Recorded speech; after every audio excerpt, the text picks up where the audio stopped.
ladies and gentlemen, a big round of applause for Sophie. Thank you, Eric. Good afternoon, everyone. Good afternoon. Let's start with a simple self-assessment. So over here, you see some words. So please pick out the words that best describe how you have been in the last 2 weeks. Take a note of that, and we have 30 seconds starting now.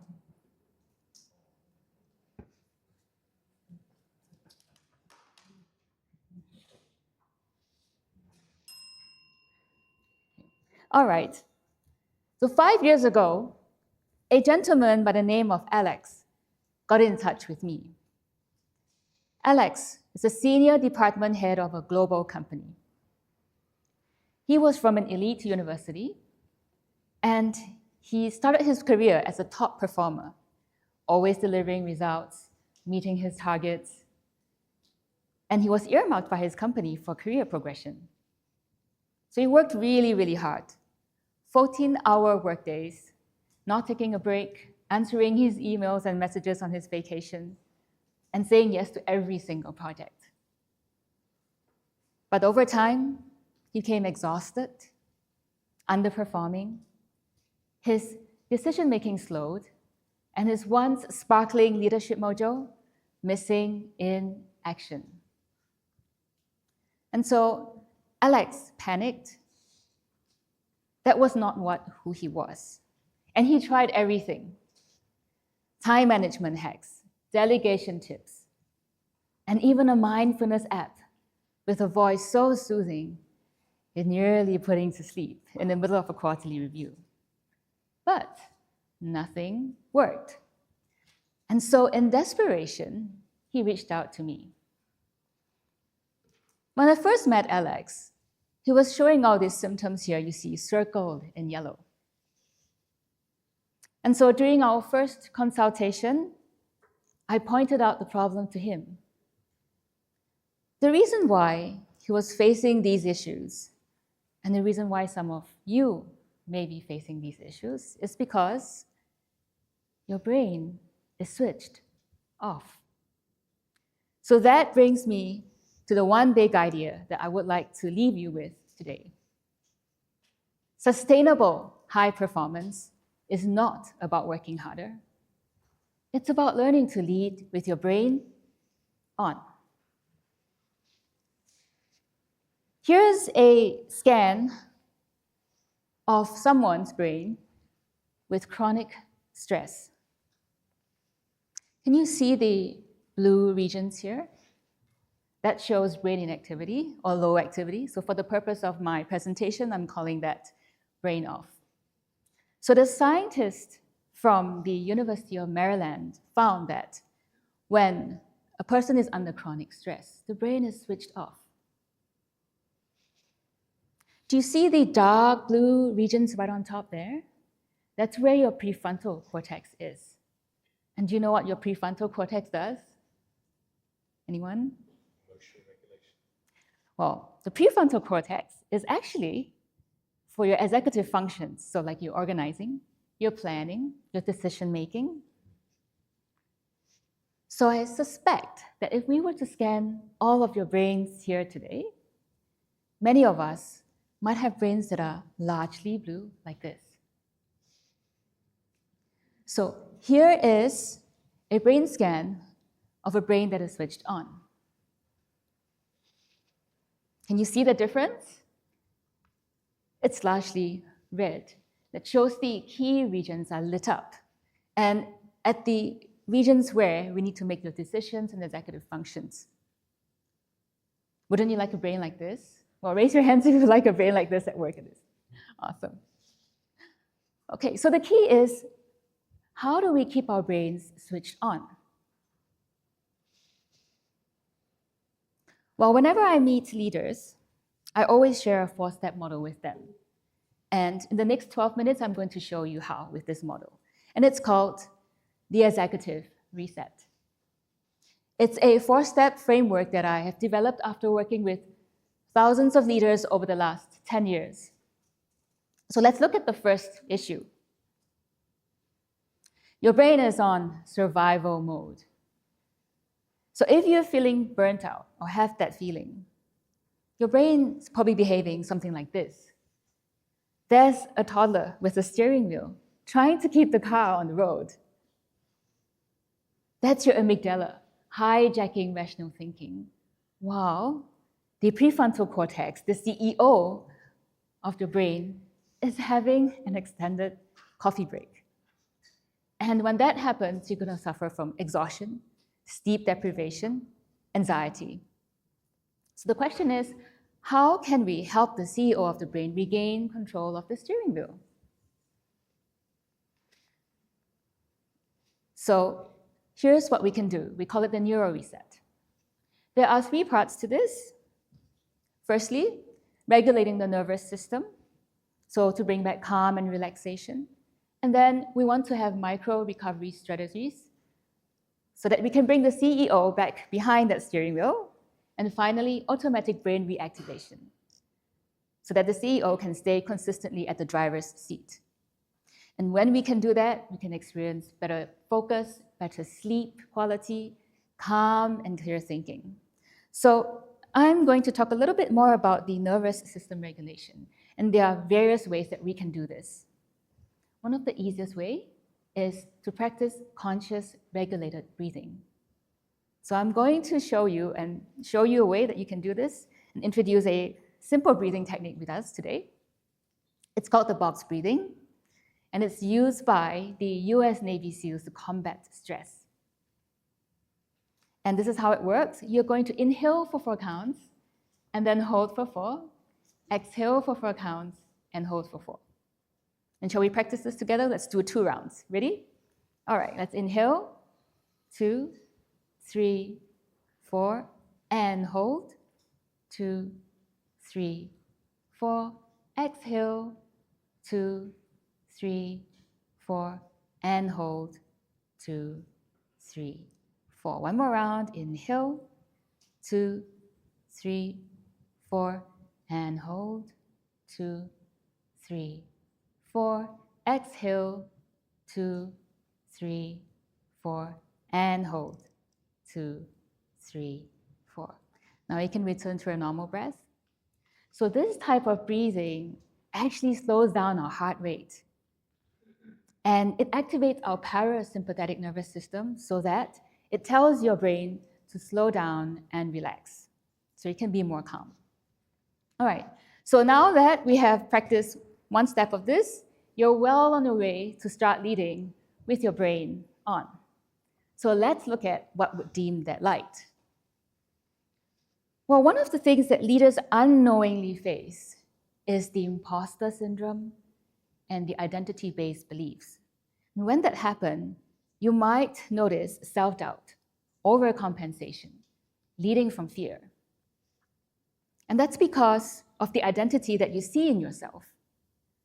And so we want to rewire that in step 2. And we do this through helping you change the way you see yourself. We start by helping you to recognize what are the imposter beliefs that you have.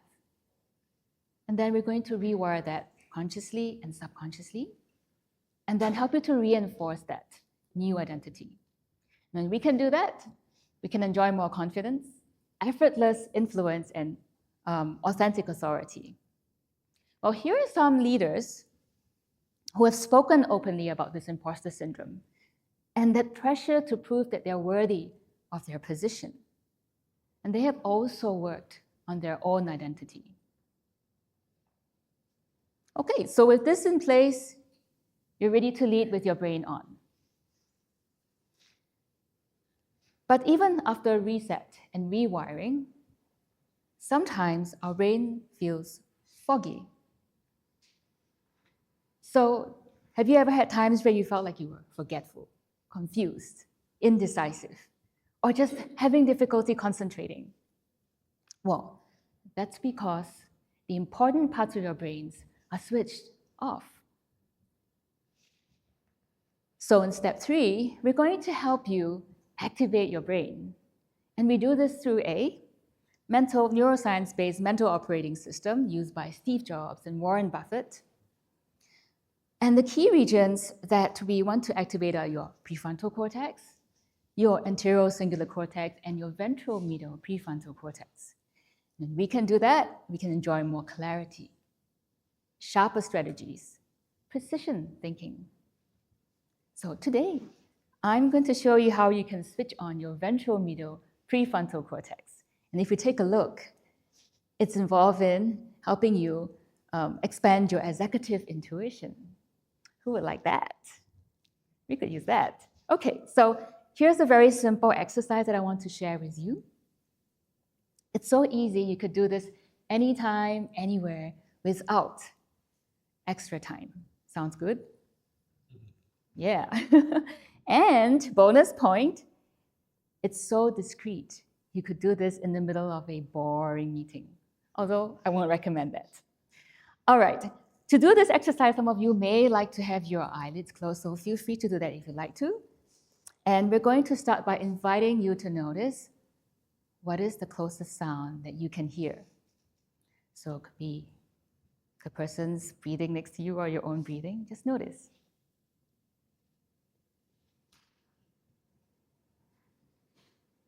All right, and please then shift your attention further to the furthest sound that you can hear. So it could be within this room or outside of this room, and just notice.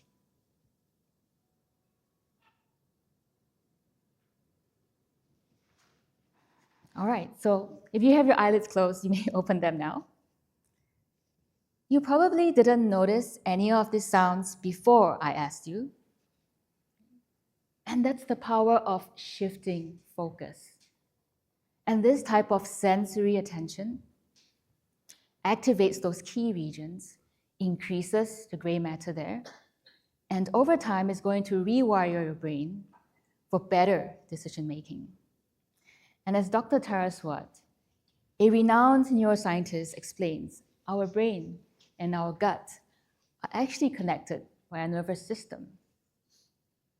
And so that gut feeling is not just a metaphor, it's biology.